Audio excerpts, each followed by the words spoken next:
नमस्कार, मैं हूं सोनिया तोमर। हमारे चैनल में आपका स्वागत है। आइए चलते हैं आज की खबरों की ओर। India already has number of cases of tuberculosis. If we talk about the capital also, the number of cases has been reported so far for tuberculosis. What more need to be done and where do we stand now? So India is one of the high burden countries as far as tuberculosis is concerned. A lot of action is being taken both in the private sector and in the government sector for TB elimination. We have had this clarion call by our Honorable Prime Minister for TB elimination by 2025. Everyone is working towards that aim.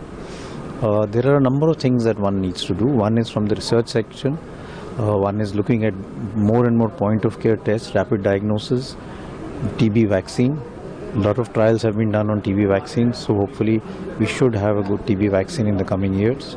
Then from the case finding point of view, active case finding, we had this program today of Haryana, TB free Haryana, where one is looking at active case finding by doing x-rays and sputum examination of going to villages and doing that rather than waiting for patients to come to the hospital or the OPD to get their tests done.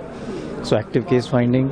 There's also a need to look at newer and better treatment regimens, especially for drug-resistant tuberculosis, so that we can have shorter regimens so that patients can take them. So if we can have 6 months or less regimen for what we call drug-resistant TB, it would be better.